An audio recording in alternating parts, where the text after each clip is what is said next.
Hello प्यारे बच्चों, नमस्कार। कैसे हैं आप सभी लोग। एक बार फिर से हम आपके इस अपने YouTube चैनल में जिसका नाम है English wisdom by VK sir, एक बार फिर हम आपके सामने आ गए हैं। लेकिन आपके लिए आज एक खुशखबरी लेकर के आए हैं। जैसा कि आप लोग देख पा रहे होंगे हमारे पीछे, आपके पीछे क्या दिखाई दे रहा है, यहाँ पर पंचतत्व बैच का ये जो फिजिक्स का कुछ दिखाई दे रहा होगा। और आप लोग सोच रहे होंगे कि हम तो फिजिक्स पढ़ाते नहीं हैं, तो फिजिक्स का बैकग्राउंड क्यों लगा हुआ है। तो यही तो है आपके लिए खुशखबरी। जैसा कि मैंने आप लोगों से वादा किया था कि आपके 9 से लेकर के क्लास 12 तक जितने भी आपके सिलेबस होते हैं आपको पूरा प्रोवाइड कराने का हमारी टीम और हम प्रयास करेंगे। और उसी के प्रयास को आगे बढ़ाते हुए लीजिए हम आ गए हैं। आपका आज का ये पहला क्लास होगा, वो भी किसका, फिजिक्स का। लेकिन ये डाउट मत करिएगा कि फिजिक्स हम पढ़ाने वाले हैं। मैंने कहा था आप लोगों से कि हर टीचर आपको मिलेंगे, लेकिन थोड़ा सा वक्त लगा मुझे। लेकिन मुझे उस टीचर की तलाश थी जो अपने क्षेत्र में और अपने में एक माना जाना टीचर हो। क्योंकि ऐसे टीचर तो सभी लोग पढ़ा सकते हैं, लेकिन इस YouTube के माध्यम से आप सभी लोगों के पास वो कंप्लीट जानकारी मिल सके, सटीक जानकारी मिल सके, इसलिए मुझे थोड़ा सा टाइम लगा है टीचर को लाने में यहाँ पर। तो थैंक गॉड कि टीचर मिल गए हैं और आपके सामने आज पहला क्लास लेकर के आएंगे। और इतना नहीं तो 4 सालों का अनुभव नहीं है उनके पास में, कम से कम 20-25 सालों का अनुभव है फिजिक्स पढ़ाने का। इंटर तक फिजिक्स पढ़ाते हैं और बहुत ही आसान से सरल शब्दों में पढ़ाने का काम करते हैं और बहुत ही प्यारे टीचर है। आपके सामने आएंगे, लेकिन उससे पहले हम लोग इतना मेहनत कर रहे हैं, आपको कंप्लीट सिलेबस कराने का कोशिश कर रहे हैं। अगर आपको ये वीडियो पसंद आ रहे हैं, अगर सब कुछ अच्छा लग रहा है, तो आप अपने इस वीडियो को शेयर करने का काम किया करिए। तो आई होप आप सबको बड़ा मजा आएगा। तो आइए हम वेलकम करते हैं उस महान शख्स की जो आपको फिजिक्स पढ़ाएंगे, पहला क्लास लेकर के आएंगे। और आपके सामने मैं हाजिर करने वाला हूं जिनका नाम होगा अरुण यादव सर, जो आपको फिजिक्स पढ़ाएंगे और बड़े बड़े स्कूलों में पढ़ाते हैं। आपके सामने पहला क्लास लेकर के आएंगे, तो वेलकम करते हैं। लीजिए, यही है आपके नमस्कार प्यारे बच्चों। यही है आपके अरुण सर, जो कम से कम 25 सालों का अनुभव है उनके पास पढ़ाने का। तो ये अपने अनुभव को आपके सामने शेयर करेंगे, पढ़ाएंगे और बिल्कुल आसान से शब्दों में पढ़ाएंगे। तो पहला क्लास होगा 12th के बच्चों, विशेष रूप से बोर्ड के बच्चों के लिए हमारा क्लास होगा यहाँ पे। और आप लोग ध्यान से सीखने का, समझने का प्रयास करिएगा। तो शुरू करते हैं आज का पहला क्लास अरुण सर जी के साथ में। और मुझे उम्मीद है कि आप लोगों को बहुत मजा आने वाला है। तो मैं आप लोगों का समय वेस्ट नहीं करूंगा, चला जाऊंगा, लेकिन आप लोग ध्यान से पढ़िएगा। पहला क्लास देखिएगा कैसा लगता है और मुझे उम्मीद है कि बहुत मजा आने वाला है। तो चलिए शुरू करते हैं आज का क्लास अरुण सर जी के साथ में। बाय बाय, फिर मिलेंगे अगले क्लास में। तब तक के लिए फिजिक्स पढ़ते रहिएगा। नमस्कार बच्चों, गुड इवनिंग। आज हम लोग फिजिक्स का पहला क्लास स्टार्ट करते हैं, वो भी बिल्कुल जीरो से, बिल्कुल इकाई से। पहले चैप्टर में जो भी शुरुआत है वहां शुरू से स्टार्ट करते हैं। तो समय को हम बर्बाद न करें और चैप्टर आपका स्टार्ट करते हैं। तो इसके लिए हम लोग पहला पेज खोलते हैं, देखिए ध्यान से।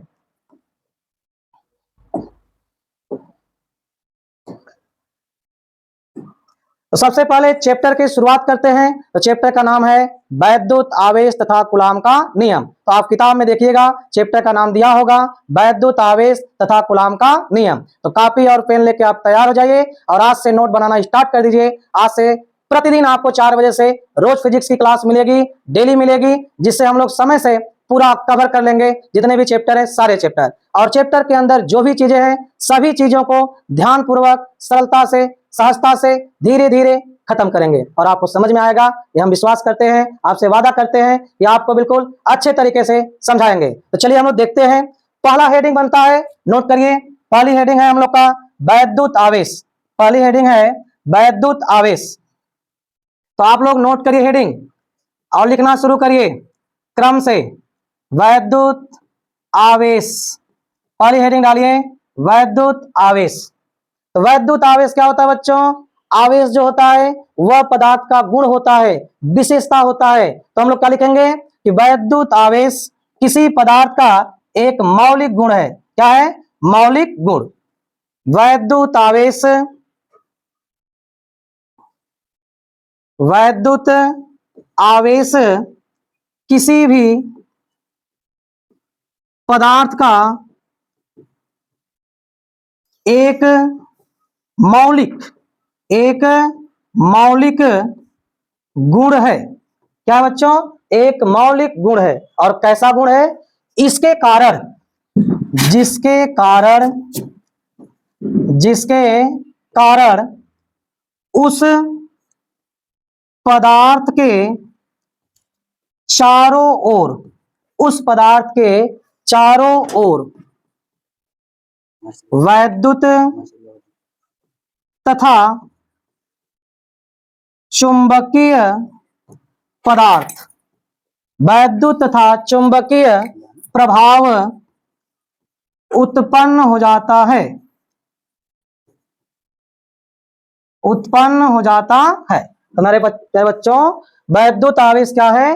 वैद्युत आवेश जो है वह किसी पदार्थ का एक मौलिक गुण है जिसके कारण उस पदार्थ के चारों ओर विद्युत और चुंबकीय प्रभाव उत्पन्न हो जाते हैं। इसका और आसान तरह से चाहेंगे तो सेकेंड परिभाषा भी आप नोट कर सकते हैं। इसकी दूसरी परिभाषा में, दूसरी परिभाषा क्या है? वैद्युत आवेश किसी भी पदार्थ का वह गुण होता है जिसके कारण वह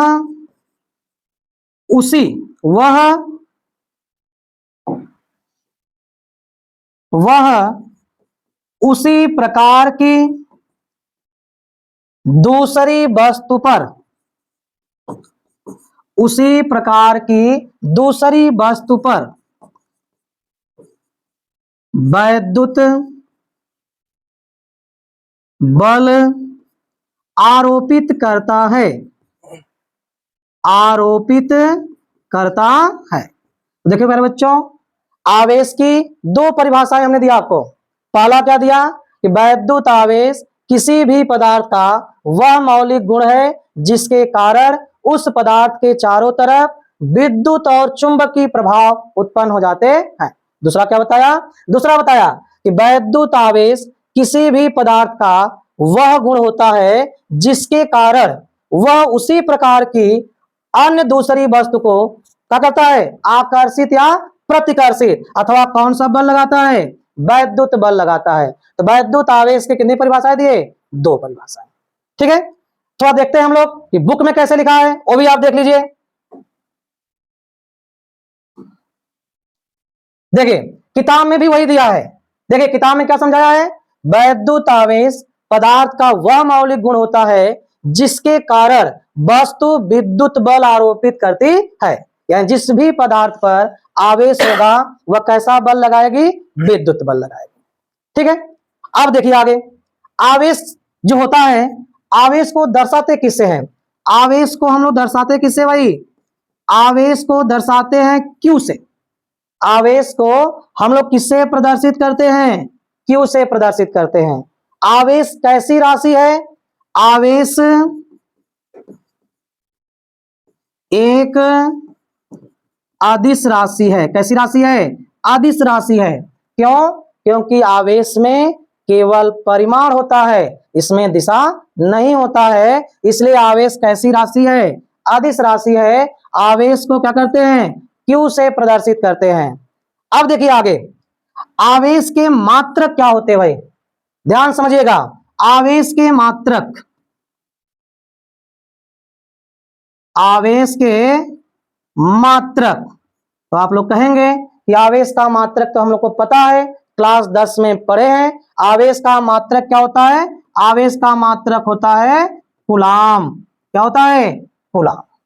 ठीक है बच्चों, कूलाम तो होता ही है, लेकिन यदि आपसे कोई पूछ दे कि आवेश का सबसे बड़ा मात्रक क्या होता है, तो ध्यान से कॉपी में नोट कर लीजिए, क्योंकि ये याद बार बार नहीं रहता है। तो आप नोट करेंगे, क्या नोट करेंगे? आवेश का सबसे बड़ा मात्रक। तो आवेश का सबसे बड़ा मात्रक क्या होता है? आवेश का सबसे बड़ा मात्रक, सबसे बड़ा मात्रक होता है फैराड। क्या होता है बच्चों? सबसे बड़ा मात्रक होता है फैराड। ठीक, आवेश का जो ये मात्रक फैराड है ये किस पद्धति में है? आवेश का जो सबसे बड़ा मात्रक है फैराड, यह फैराड किस पद्धति में है? यह है एसआई पद्धति में। यदि आपसे कोई पूछे कि जो बड़ा मात्रक फैराड है वह किसमें है, तो क्या बताएंगे? एसआई पद्धति में है। किसमें है? एसआई पद्धति में है। और एसआई पद्धति को यम के यस पद्धति भी कहते हैं। क्या कहते हैं बच्चों? यम के यस पद्धति भी कहते हैं। तो सबसे बड़ा मात्रक क्या है? फैराड। और जो फैराड है किस पद्धति में है? यम के यस पद्धति या एसआई पद्धति में। चलिए इसके आगे हम और समझते हैं इसके बारे में, फैराड के बारे में। तो नेक्स्ट पेज खोलते हैं।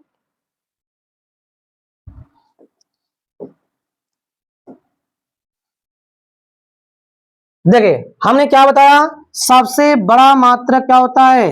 फैराड। सबसे बड़ा मात्रक क्या होता है? फैराड। और फैराड होता कितना है? केमिस्ट्री में आप लोग पढ़े होंगे, बार बार पढ़ते हैं, 1 मोल। क्या पढ़ते हैं भाई? 1 मोल पढ़ते हो, ठीक है।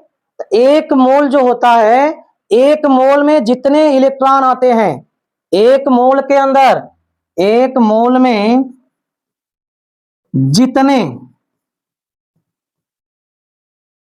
इलेक्ट्रॉन होते हैं, जितने इलेक्ट्रॉन होते हैं उनके आवेश को एक फैराड कहते हैं। आवेश का सबसे बड़ा मात्रक फैराड। और एक फैराड कितना होता है? 1 मोल में उपस्थित जितने भी इलेक्ट्रॉन होते हैं उन इलेक्ट्रॉनों के आवेश के बराबर क्या होता है? 1 फैराड होता है। क्या होता है? 1 फैराड। और 1 फैराड किसके बराबर होता है? 1 फैराड जो होता है वह आपका 9000 कितना है? 96,500 कूलाम के बराबर होता है। 1 फैराड कितना होता है? 96,500 कूलाम के बराबर होता है। तो ये आवेश का क्या है? सबसे बड़ा मात्रक है। प्यारे बच्चों इसको आप नोट कर लीजिएगा, ये बार बार मिलता नहीं है, तो ध्यान से इसको नोट करिए। चलते हैं, जब बड़े मात्रक की बात हो गई तो आपके मन में आ रहा होगा कि इसका छोटा मात्रक क्या होगा। छोटा मात्रक आपके दिमाग में आ रहा होगा। तो देखिए आवेश का छोटा मात्रक क्या होता है? आवेश का सबसे छोटा मात्रक, सबसे छोटा मात्रक क्या होता है? सबसे छोटा मात्रक होता है फ्रैंकलिन। क्या होता है? फ्रैंकलिन। फ्रैंकलिन क्या होता है? फ्रैंकलिन सबसे छोटा मात्रक होता है फ्रैंकलिन। इसे स्टैट कूलाम भी कहते हैं। इसे क्या कहते हैं? Statcoulomb. ये क्या है? सबसे छोटा मात्रक है, ठीक है। आवेश का क्या है? सबसे छोटा मात्रक है। यह किस पद्धति में है? अगर कोई पूछ दे कि जो छोटा मात्रक है बताओ किस पद्धति में है, तो बच्चों नोट कर लो, यह आपका है CGS पद्धति में। किस पद्धति में है? यह है CGS पद्धति में। एक फ्रैंकलिन बराबर क्या होता है? एक फ्रैंकलिन बराबर होता है, याद कर लीजिए, 3.3356 3.3356 10 के घाते -10 कूलाम। कितना होता है? 10 के घाते -10 कूलाम। ये क्या है? यह है छोटा मात्रक। किस पद्धति में है? CGS पद्धति में है। वैसे इलेक्ट्रॉन के आवेश को भी हम लोग छोटा मान ही लेते हैं, लेकिन यदि कोई पूछे आवेश का सबसे छोटा मात्रक क्या है, तो सबसे छोटा मात्रक है बच्चों फ्रैंकलिन। इसे क्या कहते हैं? इसे कहते हैं स्टैट कूलाम। क्या कहते हैं? Statcoulomb. तो आप लोग को आवेश के बारे में समझ में आया होगा, इसको आप नोट कर लीजिएगा, साथ में लिख लीजिएगा। अब आगे बढ़ते हैं आवेश की कुछ और विशेषताएं। तो चलिए देखते हैं कुछ और क्या है। अब हम लोग पढ़ेंगे आवेश के प्रकार, आवेश के कितने प्रकार होते हैं। ठीक है, अब हम लोग क्या देखेंगे भाई, अब हम लोग आगे देखेंगे, आवेश पढ़ लिए तो आवेश के प्रकार। देखिए आवेश के प्रकार कितने होते हैं। आवेश जो है, आवेश दो प्रकार का होता है, यानी कितने प्रकार के चार्जेज होते हैं, दो प्रकार के। कौन कौन होते हैं। पहला होता है धन आवेश, पहला क्या होता है, धन आवेश। दूसरा क्या होता है भाई, दूसरा होता है ऋण आवेश। क्रम से सभी बातों को नोट करते जाइए और एक बार पढ़िए घर पे, देखिए एक भी रटना नहीं पड़ेगा, सब कुछ आपको क्या हो जाएगा, बिल्कुल याद हो जाएगा। क्या बताए, आवेश कितने प्रकार के होते हैं, दो प्रकार के। कौन कौन, धन आवेश और ऋण आवेश। तो आप अपने कॉपी में, नोट्स में हेडिंग बनाइए। क्या हेडिंग बनाइए भाई, धन आवेश। क्या बनाइए, आप अपने नोट करिए, कॉपी में हेडिंग बनाइए। क्या बनाइए, धन आवेश। नोट करिए।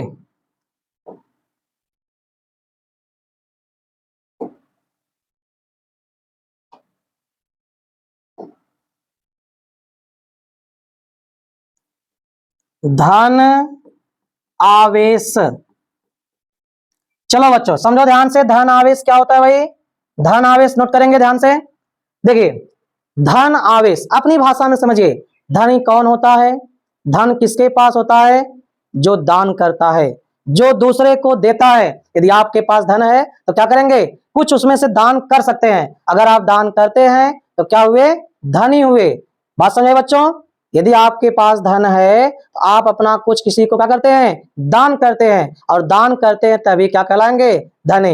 यदि आपके पास करोड़ रुपया है, आप अपने पास रखते हो, आपको कोई नहीं जानता है, तो आप धनी नहीं कहलाओगे। तो धनी कौन कहलाएगा, जो दानी होगा, जो दूसरे को देगा। तो हमारे फिजिक्स में क्या आता है भाई, फिजिक्स में आता है कि यदि हम किसी को देंगे तो हमारे पास क्या होगी, कमी होगी। तो धन आवेश क्या कहलाता है, देखिए यदि, नोट करिए परिभाषा, यदि किसी भी पदार्थ पर सामान्य अवस्था से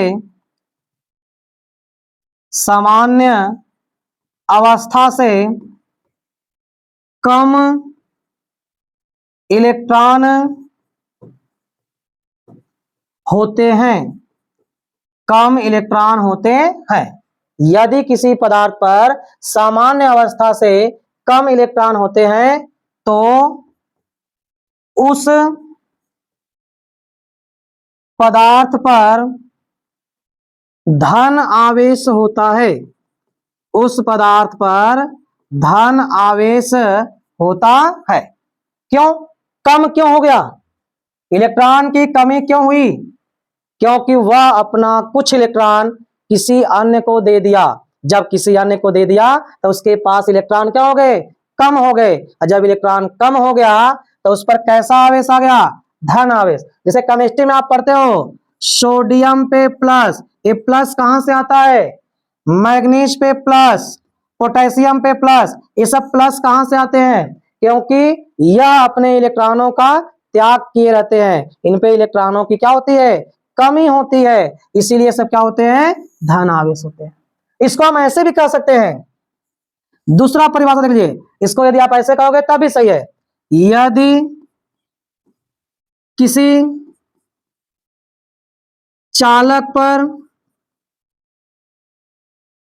इलेक्ट्रॉनों की कमी होती है, इलेक्ट्रॉनों की कमी होती है, तो वह धन आवेशित होता है। यदि किसी चालक पर इलेक्ट्रॉनों की कमी होती है तो क्या होता है, धन आवेशित होता है। तो धन आवेश समझ में आया बच्चों, धन आवेश समझ में आया। इसको आप नोट कर लीजिएगा, एक बार पढ़ लीजिएगा, अच्छे से आपको क्या होगा, याद हो जाएगा। तो चलते हैं हम लोग सेकंड, सेकंड क्या होता है, ऋण आवेश। तो ऋण आवेश क्या होता है बच्चों, देखा जाए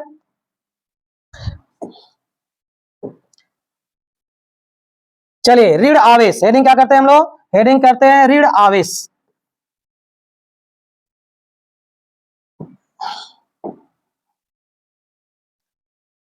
हेडिंग हम लोग क्या डालते हैं बच्चों, देखो ऋण आवेश।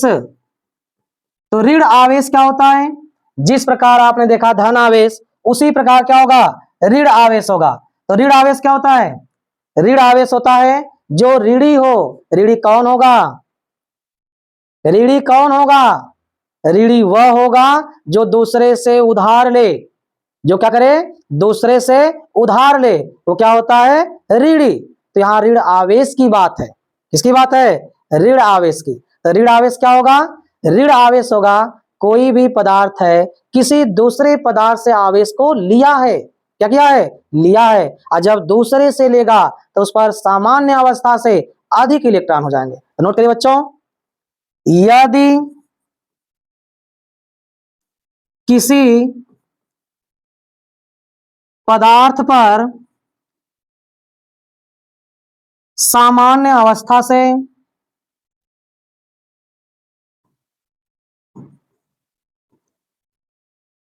अधिक, सामान्य अवस्था से अधिक इलेक्ट्रॉन होते हैं तो वह ऋण आवेशित होता है, वह ऋण आवेशित होता है। क्या होता है बच्चों, ऋण आवेशित होता है। जैसे आप केमिस्ट्री में पढ़े होंगे क्लोरीन, क्लोरीन पे क्या लगा होता है, माइनस। ये माइनस क्यों लगा होता है, आपके सर समझाए होंगे कि इलेक्ट्रॉन की क्या होती है, उसमें अधिकता होती है, वह अपना अष्टक पूरा करने के लिए क्या करता है, दूसरे से इलेक्ट्रॉन लेता है। जब वो इलेक्ट्रॉन लेता है तो उस पे इलेक्ट्रॉन क्या होते हैं, सामान्य अवस्था से अधिक होते हैं, इसी के कारण उस पर क्या होता है, ऋण आवेश। क्या होता है, ऋण आवेश। दूसरी तरह लिख सकते हो इसको, दूसरी तरह भी लिख सकते हो बच्चों, दूसरी तरह भी इसको आप समझ सकते हो, लिख सकते हो। क्या है, यदि किसी चालक पर, किसी चालक पर इलेक्ट्रॉनों की, इलेक्ट्रॉनों की अधिकता होती है, अधिकता होती है, तो वह ऋण आवेशित होता है। क्या होता है, ऋण आवेशित। क्या होता है बच्चों, ऋण आवेशित होता है। इसको दोनों तरह से आप समझ सकते हैं, या उस पे इलेक्ट्रॉनों की अधिकता हो या उस पे अधिक इलेक्ट्रॉन हो, तो क्या होगा, ऋण आवेश होगा।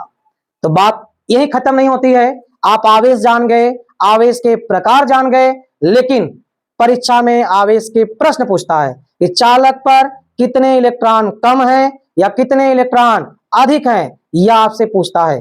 ठीक है, तो अब हम देखते हैं कि आवेश की गणना कैसे करेंगे। तो आवेश की गणना करने के लिए चलते हैं हम लोग नेक्स्ट पेज पे।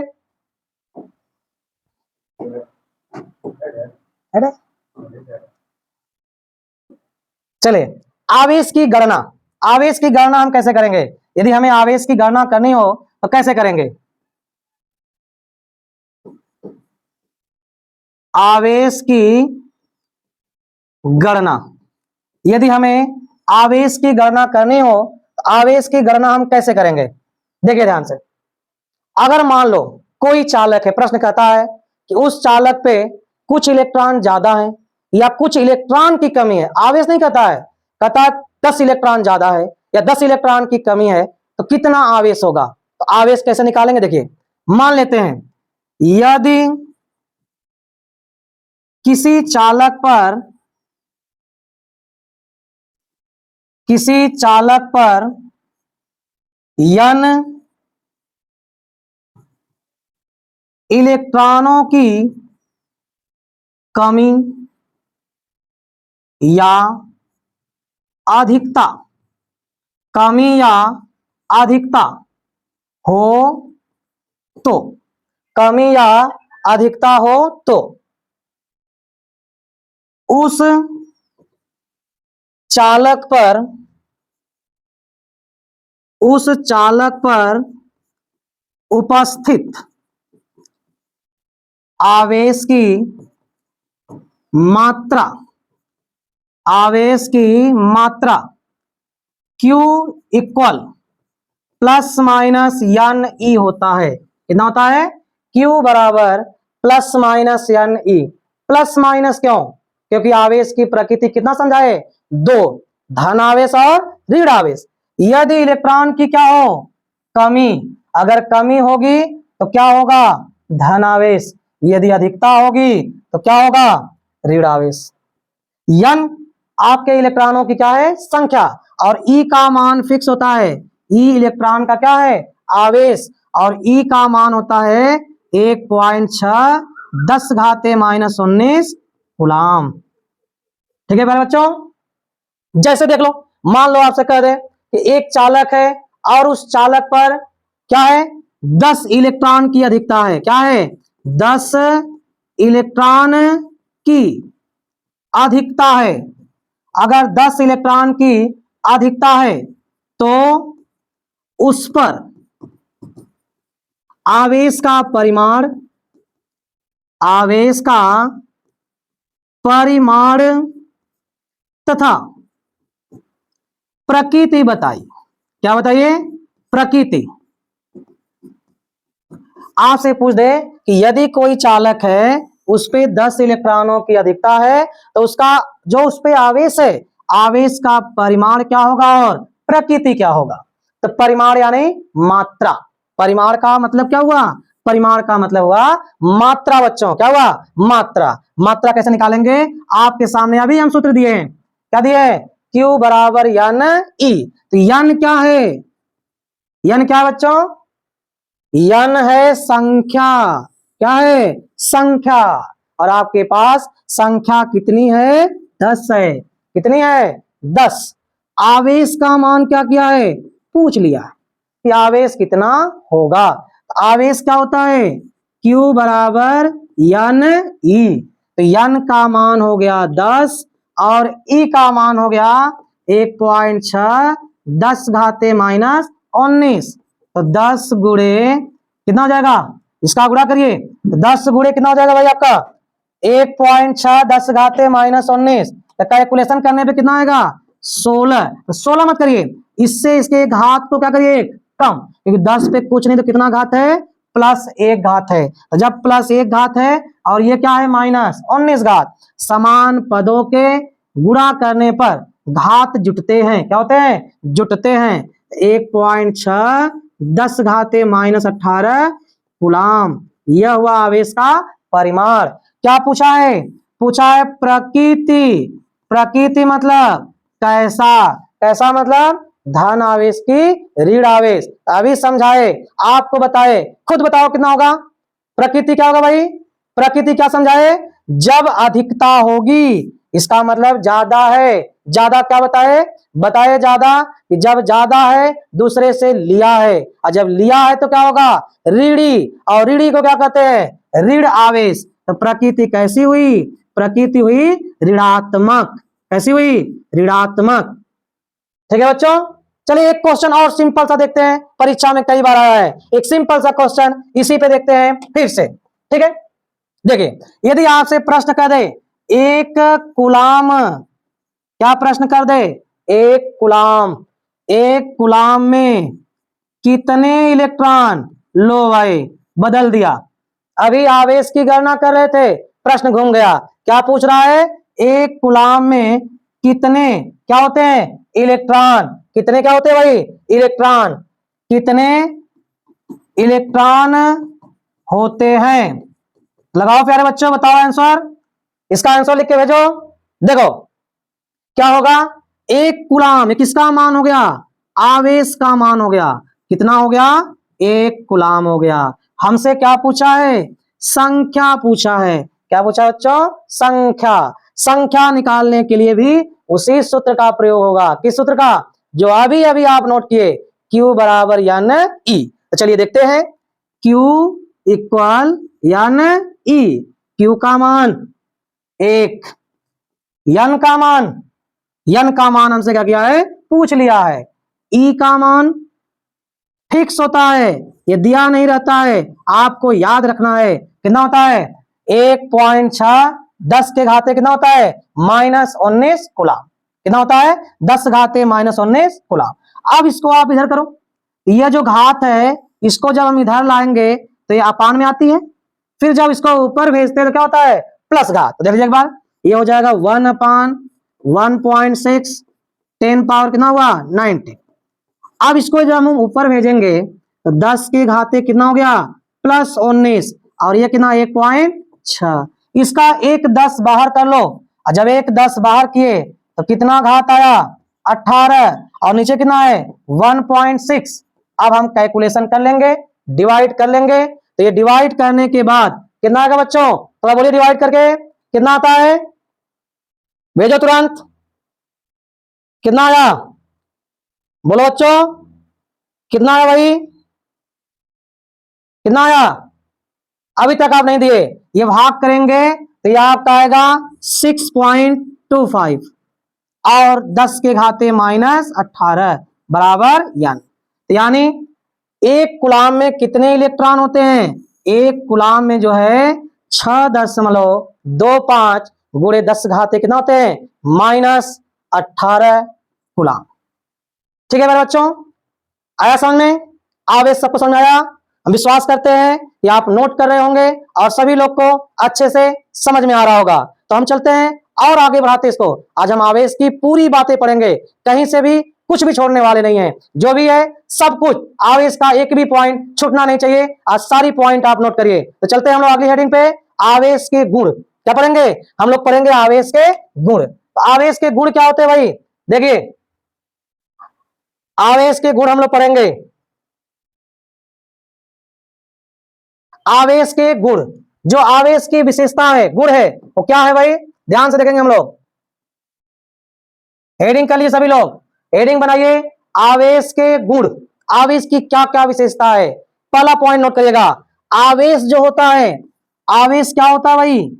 आवेश योगात्मक, योगात्मक होता है। आवेश कैसा होता है? आवेश योगात्मक होता है। योगात्मक समझ रहे हैं? जोड़, आवेश को हम जोड़ सकते हैं।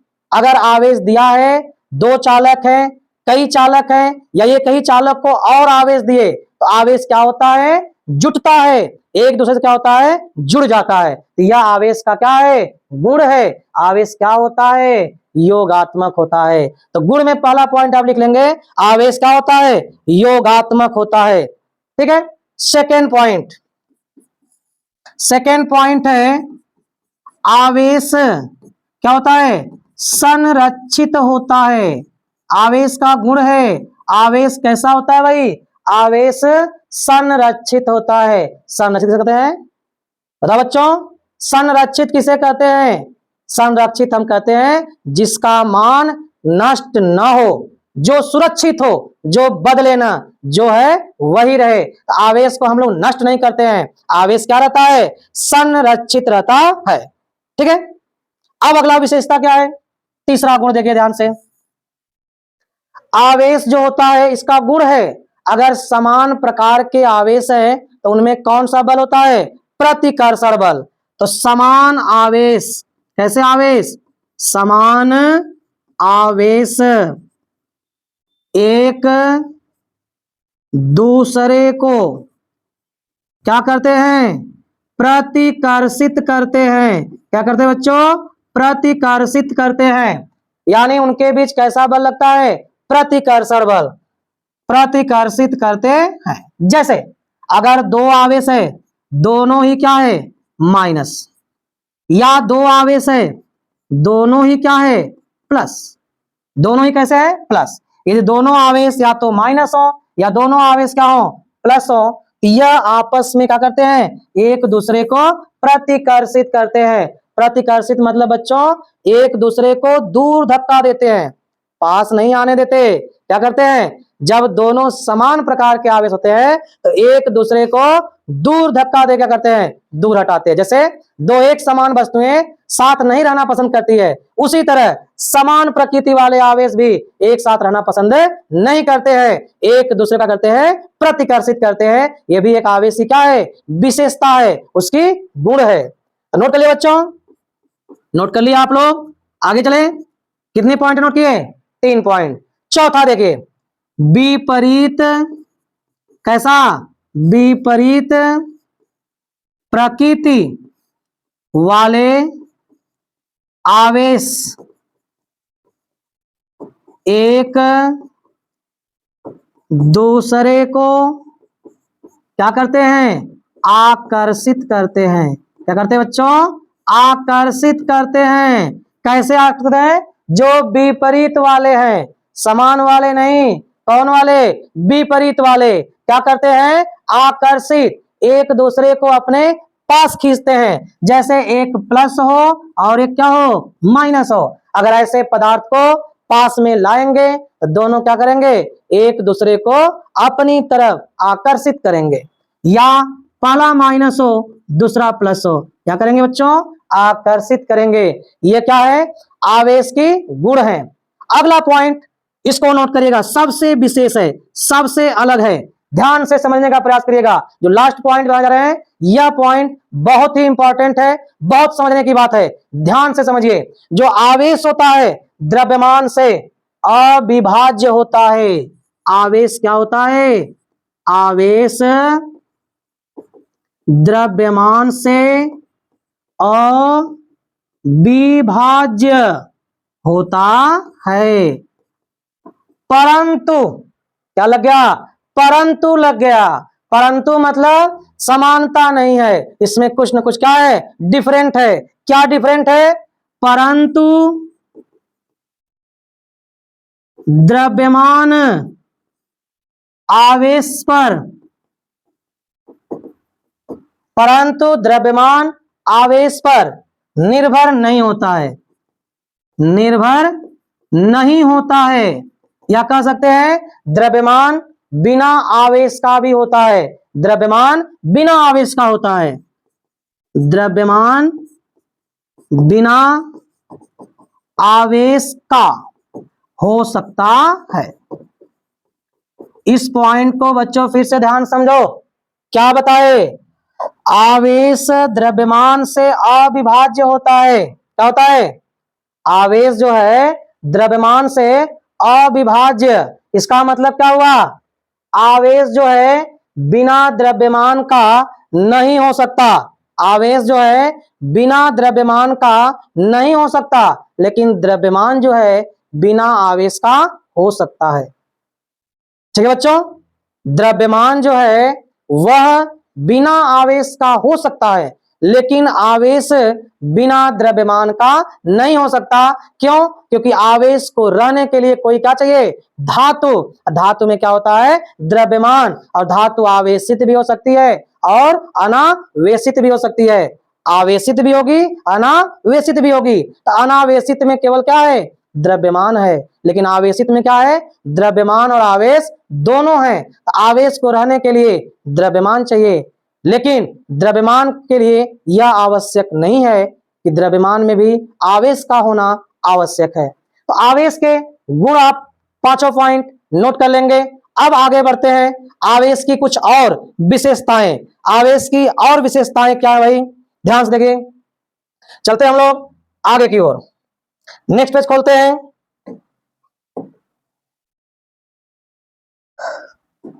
अब हम लोग पढ़ेंगे आवेश संरक्षण। किताब में देखेंगे तो एक हेडिंग दिया होगा, आवेश संरक्षण। क्या दिया होगा, आवेश संरक्षण। नोट करिए कॉपी में, हेडिंग बहुत इंपॉर्टेंट हेडिंग है, आवेश संरक्षण। नाम से यह स्पष्ट हो गया, क्या है, संरक्षण है। इसका मतलब हुआ इसका मान बदलने वाला नहीं है। तो आवेश संरक्षण कोई पूछे तो क्या बताएंगे बच्चों, नोट कर लीजिए, याद कर लीजिए, समझ लीजिए एक बार। आवेश संरक्षण, नाम से स्पष्ट है, संरक्षण, जिसके भी आगे लग जाए संरक्षण वो नष्ट नहीं होता है। तो आवेश क्या होता है, आवेश ऐसा है, बताया ना, पदार्थ का मौलिक गुण है। क्या है? मौलिक गुण। न तो हम आवेश को उत्पन्न करते हैं, न आवेश को नष्ट करते हैं, बस आवेश का करते क्या है? एक चालक से दूसरे चालक में स्थानांतरण करते हैं। यही है आवेश का संरक्षण। नोट कर लीजिए बच्चों, क्या है? आवेश को न तो उत्पन्न किया जाता है, क्या कहता है? उत्पन्न, न तो उत्पन्न किया जाता है और न ही नष्ट किया जाता है, न ही नष्ट किया जाता है, बल्कि क्या भाई? बल्कि इसका एक चालक से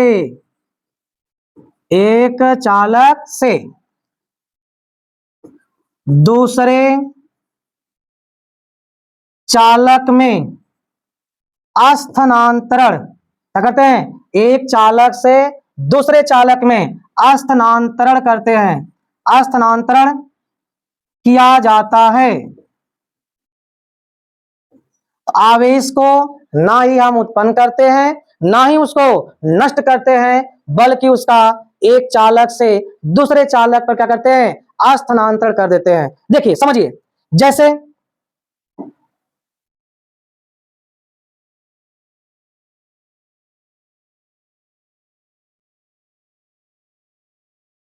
देखिए जैसे देखिए समझिए समझिए बच्चों, जैसे ही आपके पास दो चालक है, क्या है? दो चालक है, और इस पे मान लेते हैं 50 इलेक्ट्रॉन है। कितने हैं? 50 इलेक्ट्रॉन। इस पे आवेश 50 है, इस पे मान लेते हैं आवेश है प्लस ही है, उसी प्रकार का है, कोई दिक्कत नहीं। मान लेते हैं कितना है? 30 है। यदि हम इनको क्या करें? जोड़ दें। क्या करें? जोड़ दें। तो देखिए, जिस पर आवेश ज्यादा है उससे आवेश क्या करेगा? निकलकर निम्न वाले पर, जिस पर क्या है? कम है, उस पर स्थानांतरित होगा। क्या होगा? स्थानांतरित। लेकिन ऐसा नहीं कि आवेश कम हो गया, टोटल आवेश 80 था, वह आपका 80 का 80 रहेगा। बस अंतर होगा जब इनको जोड़ देंगे, जब तक इस पर आवेश ज्यादा है वह स्थानांतरित करके दूसरे चालक पर चला जाएगा, और ये कब तक जाएगा? जब तक कि दोनों पे आवेश की मात्रा एक समान न हो जाए। तो हमने बताया कि हमने आवेश को न उत्पन्न किया ना ही नष्ट किया, बस किया क्या? एक चालक को लिया, ये आपका पहला चालक है, चालक कहिए चाहे धातु कहिए, ये आपका क्या है? दूसरा चालक है। एक चालक से इलेक्ट्रॉन निकला, आवेश निकला, और कहां चला गया? दूसरे पे। लेकिन उसका जो मूल आवेश है, कुल आवेश है, वह अभी भी संरक्षित है, उसमें कोई परिवर्तन नहीं हुआ। वह आपका जो जितना मात्रा है उतना ही मात्रा रहेगा, बस स्थानांतरण हुआ। तो यही आपका है आवेश संरक्षण। न हम आवेश को नष्ट कर सकते हैं, ना ही आवेश को उत्पन्न कर सकते हैं, बस कर क्या सकते हैं? हमारे बस का है कि एक चालक से दूसरे चालक पर स्थानांतरित कराना। हम स्थानांतरित करा सकते हैं और इससे अधिक कुछ भी नहीं कर सकते। यही आवेश का क्या है? संरक्षण है बच्चों। इसको भी आप नोट कर लीजिएगा, ये परीक्षा में पूछता है आवेश संरक्षण क्या है। और आवेश संरक्षण समझ लिए, इसको क्या करेंगे? नोट करेंगे। चलिए अगली हेडिंग हम समझते हैं आवेश की, जो भी बची है। आज पूरा इसी वीडियो में एक भी आवेश का छोड़ना नहीं है। आज आवेश के जितने भी नियम हैं, आवेश के जितने भी बारे में है, सारा पढ़कर इसी में खत्म करना है। तो कॉपी और कलम लेकर एकदम तैयार रहिए, सबको नोट करते जाइए, कोई छूटना न पाए, सब क्रम से लिखते जाइए। चलिए देखते हैं अगला आपका हेडिंग क्या है।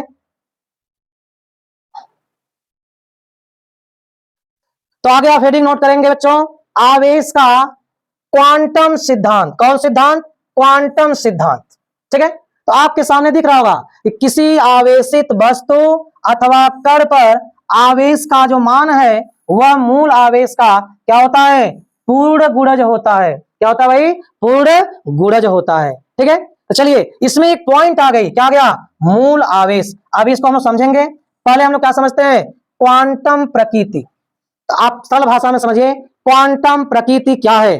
तो क्वांटम प्रकृति बहुत ही सिंपल सा है। ये देखिए किताब में लिखा परिभाषा है, इसको हम बिल्कुल आसान करते हैं और सिंपल सी भाषा में लिखते हैं ताकि आपको सरलता से याद हो जाए। तो आवेश क्या होता है? किसी भी वस्तु पर, देखिए किसी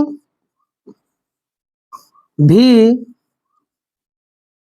वस्तु पर आवेश, किसी भी वस्तु पर क्या? आवेश E बराबर 1.6 10⁻⁻19 का पूर्ण गुणज होता है। इसको आप यह भी नोट कर लीजिए और सरल भाषा में, अपनी भाषा में याद करने के लिए एकदम सिंपल सा नोट कर लीजिए कि किसी भी वस्तु पर जो आवेश होता है E बराबर 1.6 10⁻19 का पूर्ण गुणज होता है। क्या होता है? पूर्ण गुणज। ये कहीं और से नहीं लाया गया, आप जानते हो, आप पढ़े हो, आपको पता है Q बराबर क्या होता है? Plus minus n e. ये आप अभी पढ़े हो, इसी वीडियो में पढ़े हो और आप क्लास 10 में भी पढ़े हो, आपको पता है Q बराबर क्या होता है? एन ई।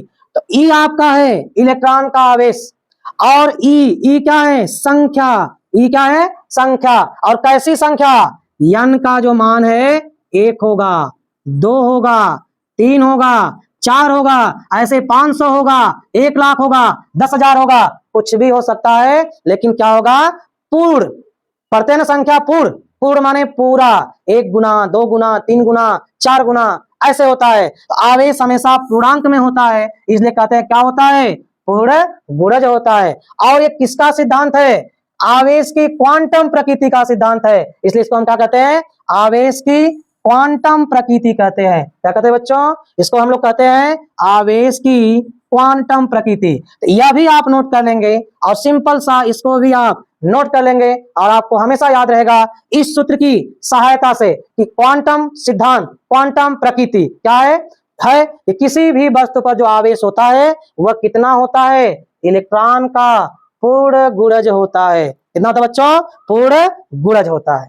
ठीक है बच्चों, चलिए हम लोग और आगे बढ़ते हैं और आवेश के बारे में समझते हैं। आज आवेश बिल्कुल छूटना नहीं चाहिए, बिल्कुल 0 से लेके लास्ट तक खत्म करना है, समझिए। चलते हैं नेक्स्ट पे, ध्यान दीजिए, नोट करिए आप लोग, सभी लोग नोट करिए। देखिए अब हम लोग क्या करेंगे भाई? आवेश पढ़ लिए, लेकिन आपके किताब में एक और हेडिंग आवेश के बारे में है, तो आप हेडिंग नोट करिए। हेडिंग है आवेशन की क्रिया। क्या हेडिंग है? हेडिंग डालो आवेशन की क्रिया।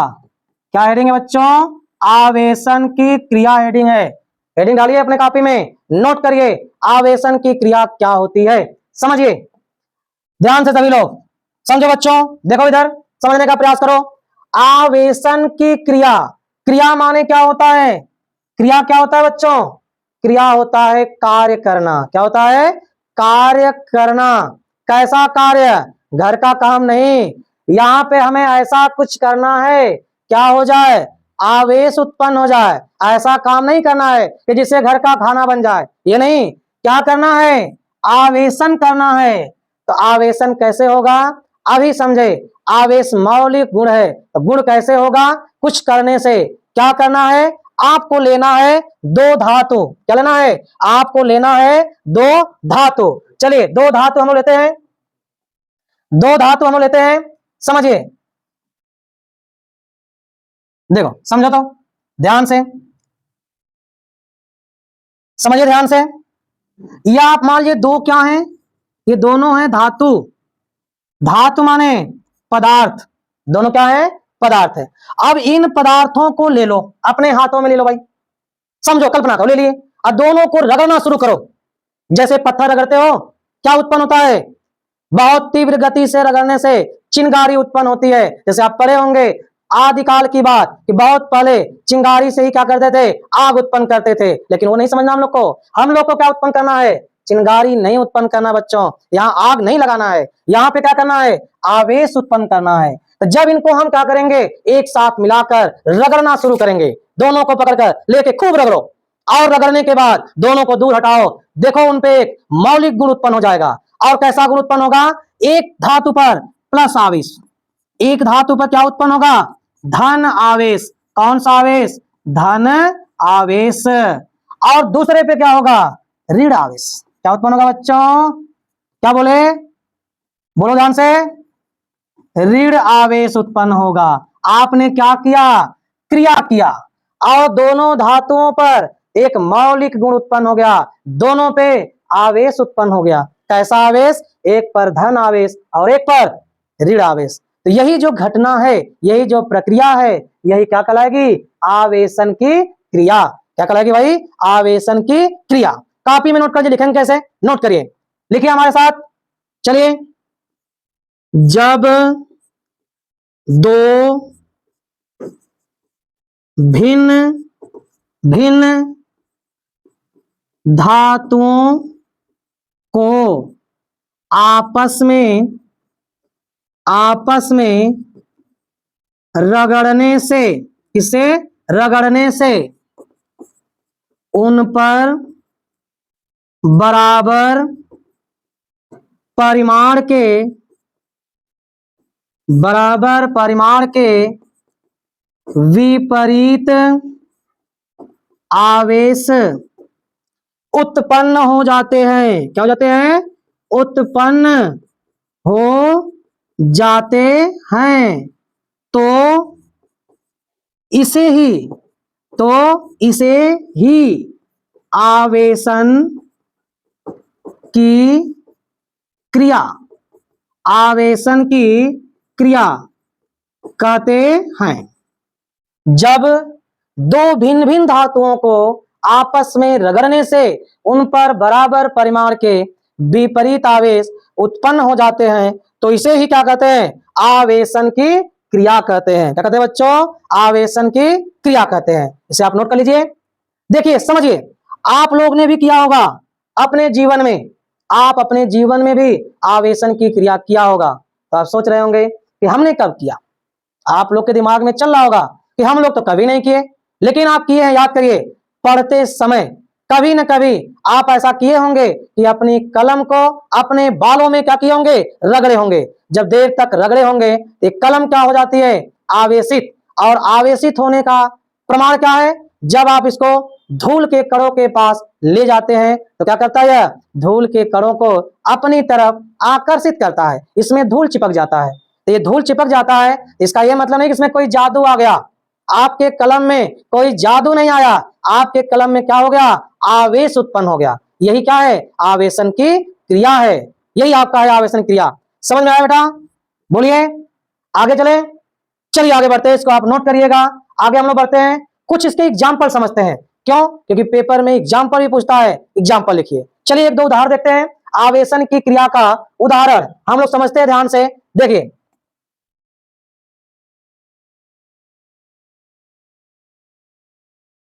उदाहरण समझेंगे किसका? आवेशन के क्रिया का उदाहरण।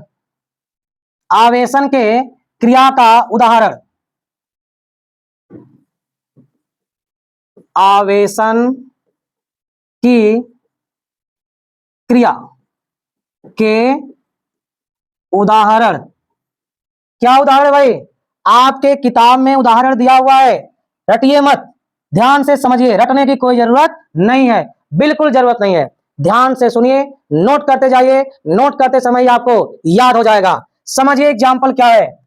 इसमें दिया है कि एक कांच है, एक क्या है भाई? कांच की छड़ है। जैसे मान लो कोई कांच की क्या है? छड़।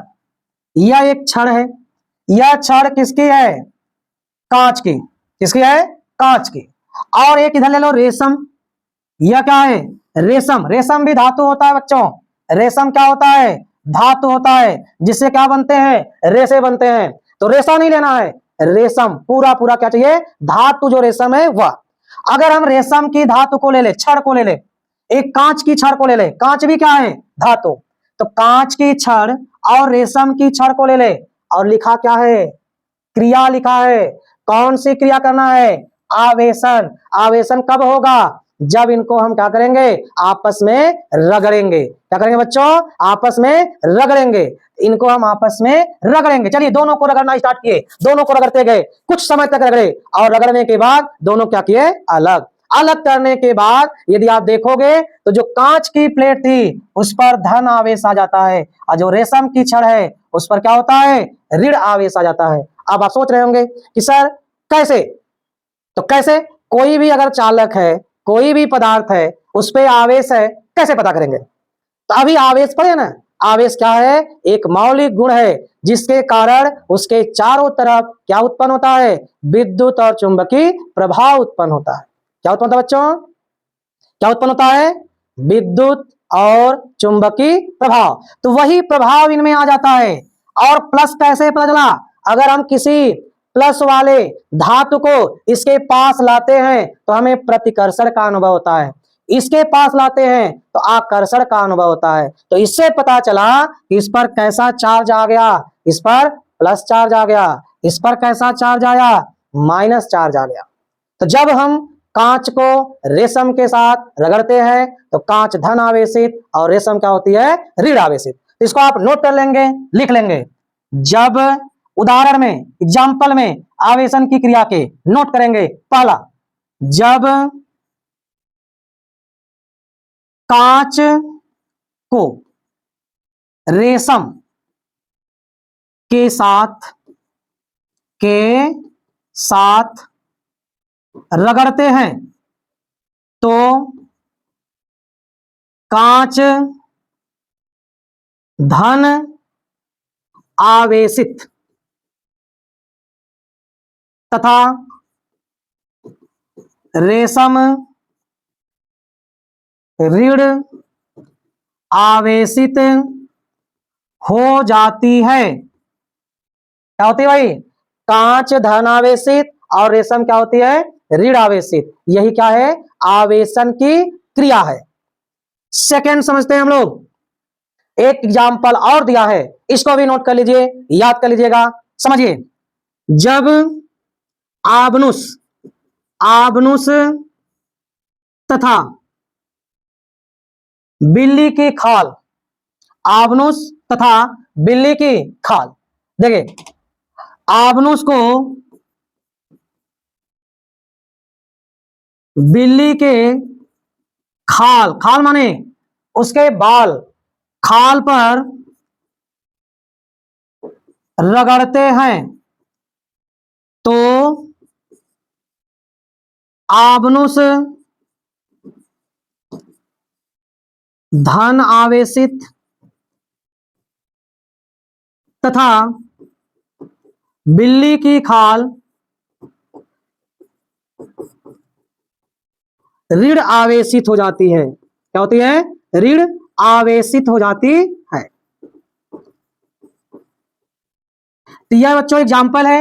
यदि आपसे परीक्षा में पूछ ले कि आवेशन की क्रिया क्या है तो उसके डिफिनेशन के साथ साथ उसके उदाहरण भी आप लिख लीजिएगा और इसको याद कर लीजिए, नोट कर लीजिए। चलिए अब आगे बढ़ते हैं।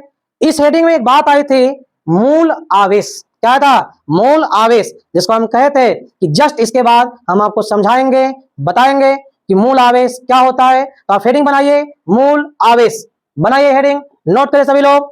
क्या नोट करेंगे? हेडिंग बनाएंगे। क्या बनाएंगे? मूल आवेश। क्या बनाएंगे बच्चों?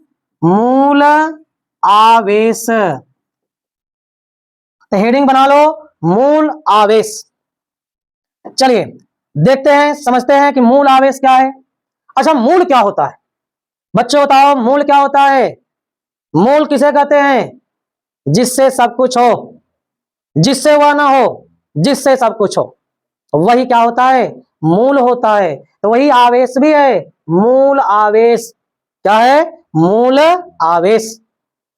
जैसे समझो, केमिस्ट्री में आप लोग पढ़े हैं, समझे हैं कि कोई भी पदार्थ है उसको हम तोड़ते जाएं, तोड़ते जाएं, तोड़ते जाएं, कुछ भी हो तोड़ते जाओ, एक ऐसी स्थिति आएगी कि उससे और छोटा आप नहीं तोड़ सकते।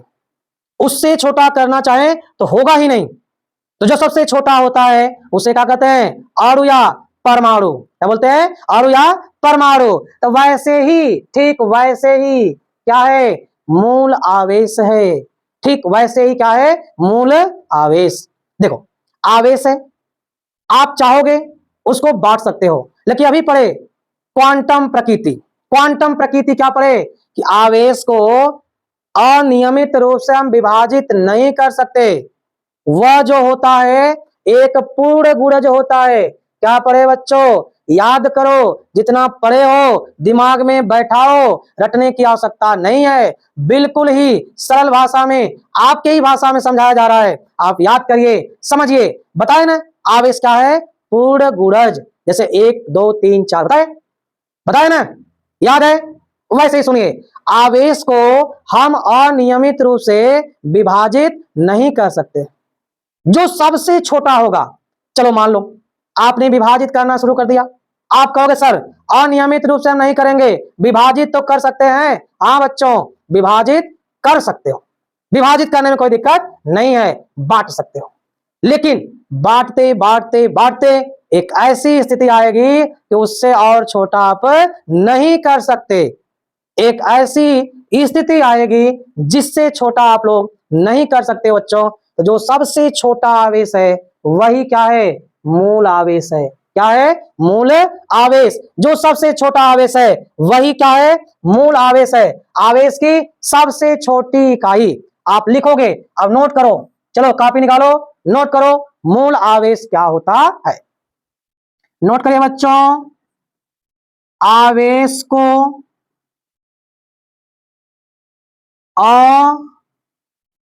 अनियमित रूप से, आवेश को अनियमित रूप से विभाजित नहीं किया जा सकता है। अनियमित रूप से विभाजित नहीं किया जा सकता है। आवेश की सबसे छोटी इकाई को, सबसे छोटी इकाई, इकाई मतलब छोटा मात्रा, छोटी इकाई को मूल आवेश कहते हैं। क्या कहते हैं? सबसे छोटी जो इकाई होती है उसे हम क्या कहते हैं? मूल आवेश। और सबसे छोटा क्या है? आवेश में सबसे छोटा क्या है बच्चों? बताओ क्या छोटा? सबसे छोटा होता है इलेक्ट्रॉन। क्या होता है? इलेक्ट्रॉन होता है, ई होता है। इसका मान क्या होता है? 1.6 10⁻⁻19 कूलाम। दूसरा क्या होता है बच्चों? दूसरा होता है प्रोटॉन। प्रोटॉन का भी आवेश यही होता है, 1.6 10⁻⁻19 कूलाम। अंतर क्या है? इसकी प्रकृति है ऋण, इसकी प्रकृति है धन। यह दोनों क्या है? यह दोनों है मूल आवेश। आया समझ में बच्चों? आया? नोट कर लीजिए इसको। मूल आवेश यही होता है, कौन? इलेक्ट्रॉन और प्रोटॉन। यह सबसे छोटा है, इसको आप विभाजित नहीं कर सकते, इसको और नहीं बांट सकते। यह सबसे छोटा है, इसीलिए इसे हम क्या कहते हैं? इसे कहते हैं मूल आवेश। क्या कहते हैं बच्चों? इसको हम लोग कहते हैं मूल आवेश। दिक्कत किसी को? आया समझ में? नोट करिए सभी लोग। चलते हैं आगे। अब देखिए यहां पे आवेश के बारे में हम लोग पढ़ रहे थे। आवेश क्या होता है, आवेश के गुण क्या है, आवेश की विशेषता क्या है, आवेश में सिद्धांत क्या है, आवेशन की क्रिया क्या है। अब तक हम लोग क्या पढ़े? आवेश के बारे में पढ़े। अब आवेश संबंधी कुछ परिभाषाएं हम लोग आगे पढ़ते हैं। तो लिखिए आगे हेडिंग, इस चैप्टर की सबसे इंपॉर्टेंट हेडिंग, इस चैप्टर की सबसे इंपॉर्टेंट हेडिंग पढ़ते हैं हम लोग। देखो ध्यान से समझो। सबसे इंपॉर्टेंट हेडिंग क्या पढ़ते हैं हम लोग? कूलाम का नियम। क्या पढ़ेंगे भाई? कूलाम का नियम पढ़ेंगे। तो बच्चों हेडिंग करो। क्या हेडिंग करेंगे? हेडिंग बनाइए, हेडिंग बनाइए सभी लोग। इस चैप्टर की सबसे इंपॉर्टेंट हेडिंग है कूलाम का नियम। सबसे इंपॉर्टेंट हेडिंग चैप्टर की कूलाम का नियम। बनाइए हेडिंग सभी लोग, कूलाम का नियम। चलिए थोड़ा सा हम लोग समझने का प्रयास करते हैं। आप पिछली कक्षाओं से पढ़ के आए हैं और भी 2-2 बार पढ़ के आए हैं। आप कहेंगे सर हम तो पहली बार नाम सुने।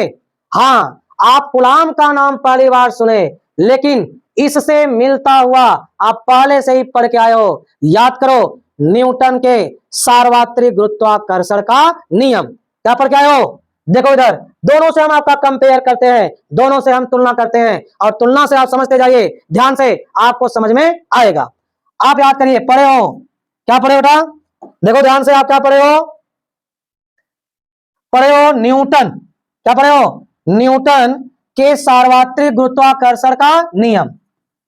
न्यूटन के सार्वत्रिक गुरुत्वाकर्षण का नियम। थोड़ा सा हम लोग इसको समझ के तब इस पे चलते हैं। दोनों से हम तुलना करते हैं, ध्यान दो, दोनों से तुलना कर देते हैं। जो आप पढ़े हो उससे और जो अभी पढ़ने जा रहे हो उससे, दोनों से क्या किया जाएगा? बिल्कुल तुलना किया जाएगा। देखिए कैसे समानता इसमें है।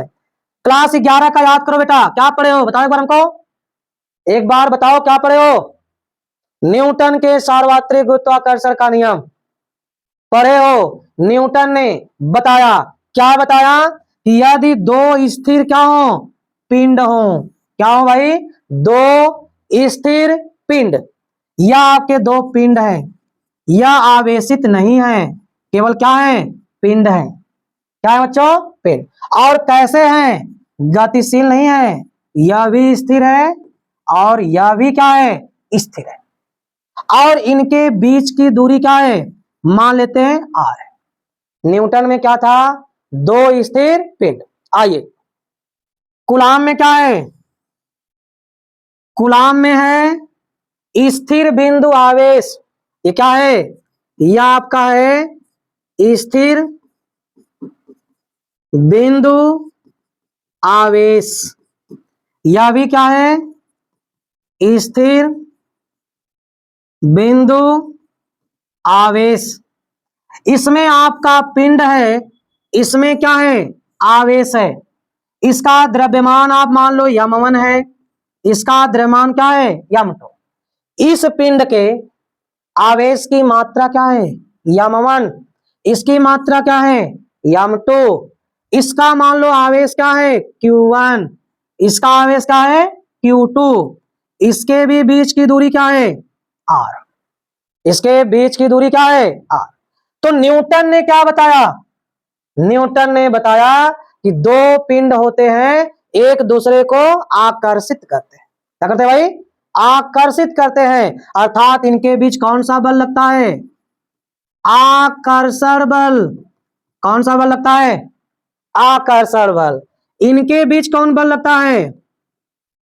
इनके बीच लगता है वैद्युत बल। और वैद्युत बल क्या होता है? वैद्युत बल जो होता है आकर्षण, और क्या होता है? प्रतिकर्षण। इसका मतलब न्यूटन ने जो बताया उसमें पिंडों के बीच में क्या लगता है? आकर्षण बल लगता है। कूलाम ने क्या बताया?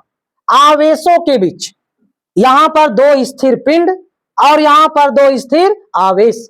कूलाम ने बताया कि दो स्थिर बिंदु आवेशों के बीच आकर्षण और प्रतिकर्षण बल लगता है। चलिए इस पे चलते हैं। ये आप पढ़े हो, आप समझे हो, कई बार पढ़े हो, 9 में पढ़े, 11 में पढ़े, अब उसी पे क्या पढ़ना है? आधारित 12 में पढ़ना है। देखिए समझिए, आपको याद भी होगा, अगर नहीं भी है, भूल भी गए, कोई बात नहीं, फिर से याद करिए, समझिए। न्यूटन ने क्या बताया? न्यूटन ने बताया कि दो स्थिर बिंदु क्या है? दो स्थिर पिंडों के बीच, दो स्थिर पिंडों के बीच लगने वाला जो कौन सा बल है? आकर्षण बल है, वह उनके मात्राओं, उनके जो द्रव्यमान है उनके मात्राओं के गुणनफल के अनुक्रमानुपाती होता है, और उनके बीच के दूरी के वर्ग के व्युत्क्रमानुपाती होता है। और जब दोनों को हम एक साथ मिलाते हैं तो क्या बनता है? m1 m2 अपान r²। याद करो प्यारे बच्चों, बताओ हमको, जब प्रोपोर्शनल हटाते हैं तो क्या करते हैं? जब संबंध हटाते हैं तो क्या करते हैं? कांस्टेंट लगाते हैं, नियतांक लगाते हैं, और सबके नियतांक क्या होते हैं? अलग अलग होते हैं। सबके नियतांक एक समान नहीं होते हैं। तो देखिए यहां पर नियतांक आपको याद है कैपिटल जी होता है। क्या होता है? Capital G. Capital G m1 m2 बटे आर स्क्वायर। इसका मान कितना होता है बच्चों? कितना होता है? इसका मान होता है 6.67 10 घाते -11 न्यूटन मीटर स्क्वायर प्रति किग्रा स्क्वायर। इसी पे आधारित कूलाम का नियम है। कूलाम का नियम क्या है? दो स्थिर बिंदु आवेशों के बीच लगने वाला आकर्षण अथवा प्रतिकर्षण बल इन आवेशों के मात्राओं के गुणनफल के अनुक्रमानुपाती होता है और उनके बीच की दूरी के वर्ग के व्युत्क्रमानुपाती होता है। अब इनको हम लोग क्या करते हैं भाई? एक साथ लिखते हैं, एक साथ लगाते हैं तो क्या हो जाएगा? Q1 Q2 upon r square. अब यहां कांस्टेंट लगाएंगे तो क्या बनेगा? 1/4 pi epsilon naught Q1 Q2 upon r square. और इसका मान कितना होगा? इसका मान होता है 9 गुणे 10 के घाते 9 न्यूटन मीटर स्क्वायर प्रति कूलाम स्क्वायर। क्या होता है? न्यूटन मीटर स्क्वायर प्रति कूलाम स्क्वायर। तो आपको समझ में आया होगा। न्यूटन का नियम यदि याद है तो इसको याद करना बहुत ही आसान है। यदि नहीं भी याद था तो आप इसको समझ लीजिए और आपको क्या हो जाएगा? याद। अब इसको हम अच्छे से एक बार फिर से करके आपको दिखाते हैं, या आप समझ लिए। अब नोट कैसे करेंगे तो नोट करिए। चलिए सभी लोग नोट करिए भाई, समझिए। हेडिंग क्या डाले थे? हेडिंग डाले थे कूलाम का नियम। हेडिंग करिए। हेडिंग क्या किया हो? कूलाम का नियम। हेडिंग क्या भाई? हेडिंग है बच्चों कूलाम का नियम।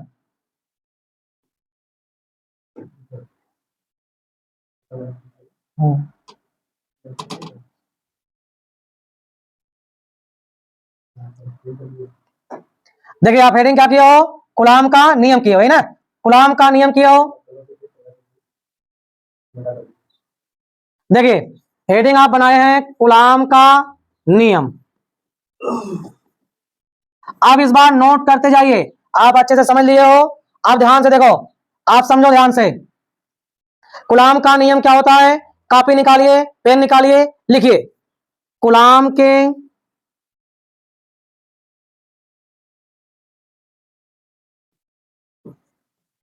नियम के, दिख रहा है बच्चों? नहीं दिख रहा है? चेंज कर दें। चलिए देखिए चेंज कर देते हैं इसको। आगे देखिए कूलाम के नियम के अनुसार, कूलाम के नियम के अनुसार दो स्थिर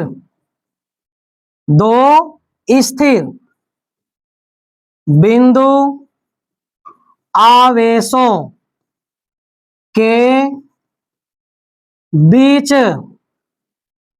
लगने वाला वैद्युत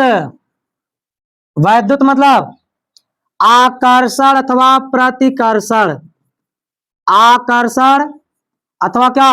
प्रतिकर्षण बल, आकर्षण अथवा प्रतिकर्षण बल उन आवेशों के मात्राओं के गुणनफल के अनुक्रमानुपाती तथा उनके बीच की दूरी के वर्ग के व्युत्क्रमानुपाती होता है। क्या होता है? व्युत्क्रमानुपाती होता है। कूलाम का नियम है दो स्थिर बिंदु आवेशों के बीच लगने वाला वैद्युत बल अथवा आकर्षण या प्रतिकर्षण बल उन आवेशों के मात्राओं के गुणनफल के अनुक्रमानुपाती और उनके बीच की जो दूरी है उसके वर्ग के व्युत्क्रमानुपाती होता है। यह कूलाम का नियम है। अब इसका हमें क्या निकालना है? फार्मूला।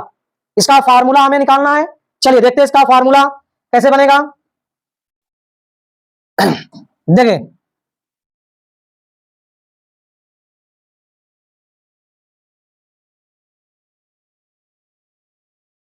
समझो, यह क्या मान लिया भाई?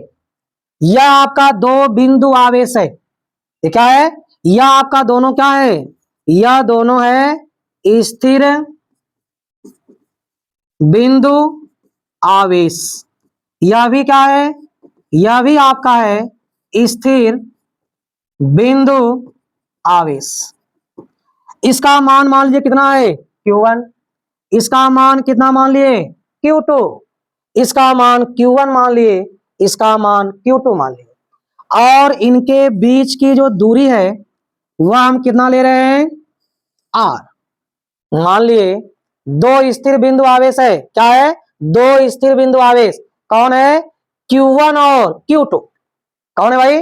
Q1 और Q2। लिखेंगे इसको आगे, आप नोट में लिखिएगा। क्या लिखेंगे? माना दो स्थिर बिंदु आवेश Q1 और Q2, Q1 और Q2 है, जिनके बीच की दूरी स्मॉल r है। यह